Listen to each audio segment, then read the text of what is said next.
इसके बाद में उनका MS किया उन्होंने, सॉरी MD किया, शायद उन्होंने मुंबई से किया। उसके बाद में सुपर स्पेशलाइजेशन के लिए सिंगापुर में कोई एग्जाम हो गया, इन डिटेल। उसके लिए वो जब जाने वाले थे तब घर से लास्ट कॉल आया कि आपके फादर भी नो मोर है, टुडे इज ऑल अलोन, कोई भी नहीं है। ठीक है, तो सपना देखा था केवल अपने भाई को सक्सेसफुल मतलब आगे बड़ा बनाने का, कि मैं उसको ठीक करूंगा, शैटर्ड।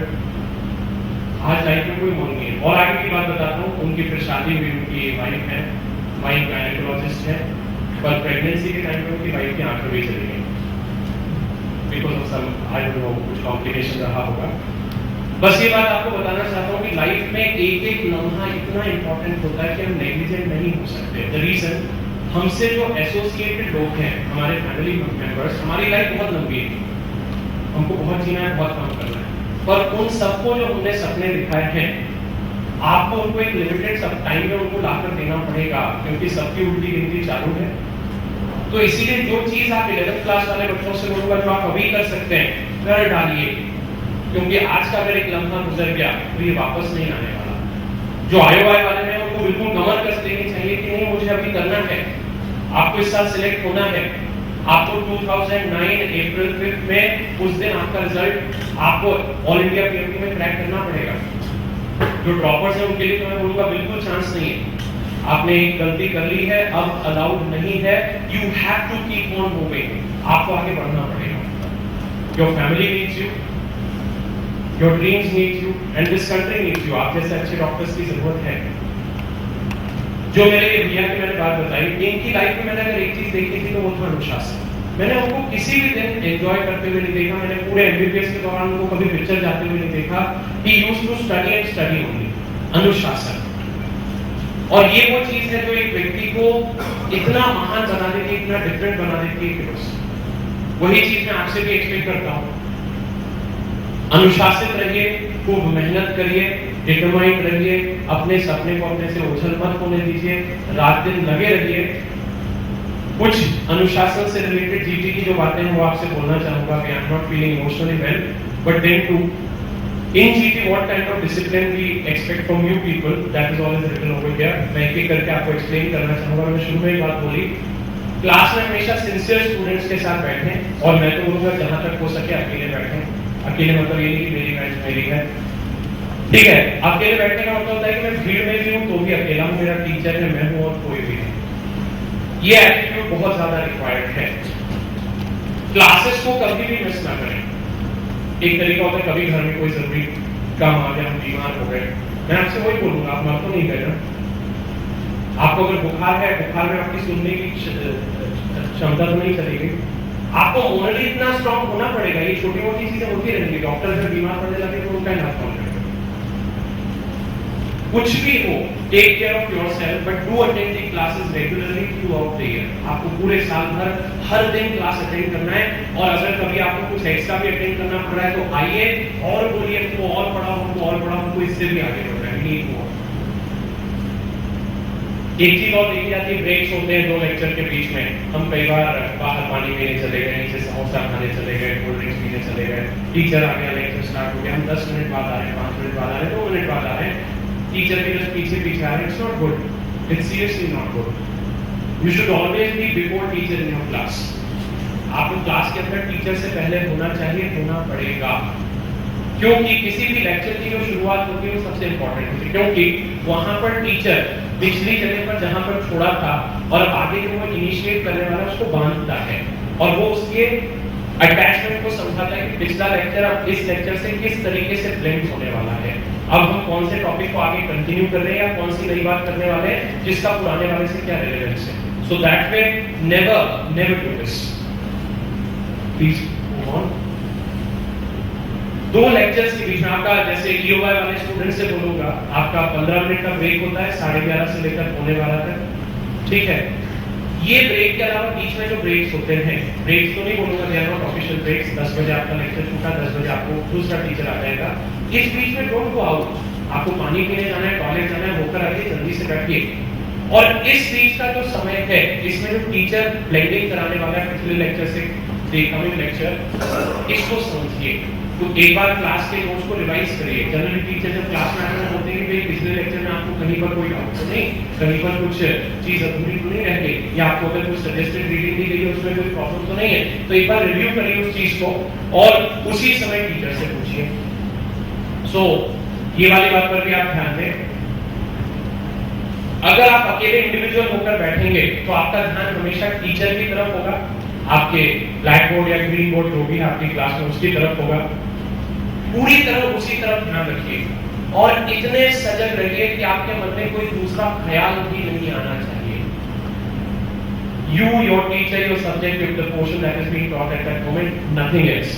इसके अलावा कुछ भी नहीं, और कोई है नहीं दुनिया में, अभी और किसी का अस्तित्व नहीं है। जब हम इतना ज्यादा इंटेंस रिलेशनशिप डेवलप करेंगे टीचर से, तब 100% नॉलेज आपकी तरफ आएगी। प्रॉपर्ली नोट्स बनाइए। ये शुरू में मैनेज करना थोड़ा डिफिकल्ट लगता है क्योंकि हम थोड़ी आजादी चाहते हैं, होमवर्क क्लास और कॉपी इतने दिनों से बनाते आ रहे हैं, यहाँ पर तो हमको फ्री छोड़ो, नहीं, ये मैटर करेगा। You need to be systematic. एक डॉक्टर के ट्रेड्स में सिस्टमैटिक होना भी बहुत बड़ी चीज है। तो नोट्स बनाने में बहुत रेगुलर रहिए, सिस्टमैटिकली बनाइए। कुछ अगर मिस हुआ है कभी तो उसको प्रॉपर्ली जॉट डाउन करिए from your peers, but please make it a habit कि आपको इस चीज को बहुत properly throughout the year, throughout the 2 years for ET by batches आपको करना ही पड़ेगा। Move on. एक और चीज मैंने कई बार नोटिस करी कि कई बार हम क्लास में कुछ इररिलेवेंट चीज पूछते हैं, ग्रेविटेशन चैप्टर। अब वो बड़ा इंटरेस्टिंग है, हम यूनिवर्स को जानना चाहते हैं, कोई नई चीज हो रही, कोई नई एक्टिविटी हो रही है, हम उसको जानना चाहते हैं और उस समय हम इंटरेस्ट के अंदर आ रहे हैं टीचर को भी, पर हम उसी समय पूछ लिया ग्रेविटेशन का काम चल रहा है।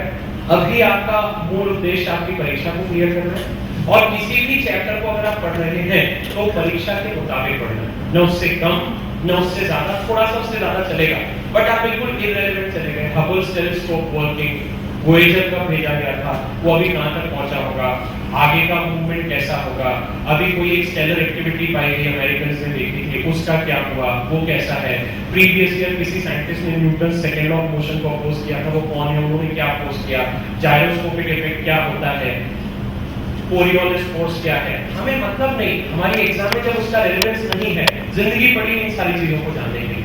अभी केवल एक लक्ष्य जो सब्जेक्ट से रिलेटेड है वो टीचर आपको कह रहा है। आप जब भी इररिलेवेंट क्वेश्चन पूछते हैं, टीचर आपसे कई बार बोलता है बेटा इस चीज को बाद में पूछ लेना, please accept it, please accept it. मैं बाकी टीचर से भी बोलूंगा कि कभी भी अगर इस तरीके की बात होती है, हम इररिलेवेंट डिस्कशन की तरफ जाते हैं, अपने आप को रोक लें। कई बार हमारी इच्छा होती है बच्चों की अगर कुछ रिक्वायरमेंट है तो हमें समझाना चाहिए। मैं खुद कई बार डेट लो कर जाता हूँ, फिर बाद में रिवाइज करता हूँ कि नहीं, इस तरीके से मैंने क्लास का 20 मिनट का समय जाया किया। आप जानते हैं आपका टाइम कितना लिमिटेड है, तो उस हिसाब से never go for irrelevant discussions. They may be important, they may be quenching your curiosity first, but then too that is not a requirement at that stage. एक चीज और नोटिस करते हैं, टीचर क्लास से निकला और हम टीचर के पीछे पीछे, सर ये वाली लाइन नहीं समझ में आई, इसको कैसे बोलते हैं, ये कैसे करना है। ऐसा कभी भी ना करें, इससे आप उस क्लास का टाइम तो बर्बाद कर ही रहे हैं। दूसरी चीज, आप एक बेमतलब का हेजिटेशन डेवलप कर रहे हैं विद द टीचर। आपको डायरेक्टली टीचर से ड्यूरिंग द लेक्चर आप पूछ सकते हैं। I think all of your teachers are so much familiar and your family part कि आप उससे जब चाहे कोई चीज पूछकर वो आपको बताते हैं if it is relevant, if it is a requirement of that lecture, so please maintain it. But ये नहीं कि बस लेक्चर कंप्लीट हुआ और सर अब आप ये बता दो, ये वाली लाइन आपने लिखी थी इसके बाद में ये कैसे आया। भाई तब भी पूछिए ना, अपना उस समय का अगली क्लास का टाइम जाया करिए, और टीचर भी अगर दूसरी क्लास में जा रहा है तो उनके भी टाइम को प्लीज, ये चीज इंपॉर्टेंट है, इसको भी ध्यान में रखिए। डाउट जब भी डिस्कस कराए जाते हैं, एक चीज पाई गई है कि भाई स्टूडेंट्स जनरली डाउट क्लासेस को मिस कर देते हैं। आपसे बोला गया कि इलेक्ट्रोस्टैटिक्स का पैकेज है, सैटरडे को डिस्कस होने वाला है, आपको पता चल गया सुबह 8 बजे वाली क्लास है और इलेक्ट्रोस्टैटिक्स का पैकेज हमारा आधा अधूरी बार पहुंच जाए, जाने दो, अगले सेकंड लेक्चर करने में very bad. Doubt discussion classes में जरूर आइए, क्योंकि यही वो समय होगा जब आपको कुछ क्रिटिकल डिटेलिंग करना पड़ेगी, जब आपको उस पूरे चैप्टर को कॉम्प्रिहेंसिवली समझने का मौका मिलेगा, आपको 2-3 चीजों को इंटर रिलेट करना आएगा। Never do that. Doubt classes आपकी कंपल्सरी है। जब भी टीचर आपको शीट डिस्कशन के लिए, पैकेज डिस्कशन के लिए बुलाता है, प्लीज कम देयर। जितनी भी आपकी डाउट क्लासेस होती हैं, इनको जब भी आप वहां पर अटेंड करें तो आपका सारा का सारा शीट्स पैकेजेस कवर हो चुके होना चाहिए। जब भी आपको डेट बताई गई है तब तक कर लें। अगर आपको और टाइम का रिक्वायरमेंट है टीचर को पहले से बता दें, बट इस चीज को ऐसा नहीं कि आप आधा अधूरा करके आप फिर डिस्कशन में पार्टिसिपेट करें। That is also a very negative point. जितने भी आपके वीकली टेस्ट होते हैं सर ने आपको पूरा एक्सप्लेन किया है एसपी सर ने कि उनको फाइनल एग्जाम देकर करें, उससे किस तरीके से एडवांटेज उठाएं, कभी भी इन्हें मिस ना करें। कोई घर में शादी है, संडे को रिलैक्स करने का मुझे नेवर। ये आपकी एसेटिक लाइफ में you have to go for EPY को 2 साल के लिए, IOY EOY को फॉर द कमिंग 1 ईयर आपको ये मेंटेन करके चलना पड़ेगा। एक चीज और उनका डिसिप्लिन में जीटी में जब भी आप आते हैं आपका जो जीटी एडमिट कार्ड है और बैग्स उन्हीं को लेकर आएंगे, ठीक है। ये भी एक छोटा सा point but it matters, that shows your faith. Okay, so please maintain these points. मैं अब ज्यादा समय आपका नहीं लूंगा, आपको कुछ बातें बताई, but I want to see those positive changes and I want to see that doctor throughout 24 hours आपके अंदर वो बात होना चाहिए। आप कभी भी नेग्लिजेंट नहीं हो सकते। आपके ऊपर एक बहुत बड़ी जवाबदारी आ गई जिस दिन आपने डॉक्टर बनने का सपना देखा और आपको वो जिंदगी भर निभाना पड़ेगा उस चीज को। So please be serious, please be determined and definitely it will be so much you will get it. आप surely उस तरफ पहुंच जाएंगे। Thank you all.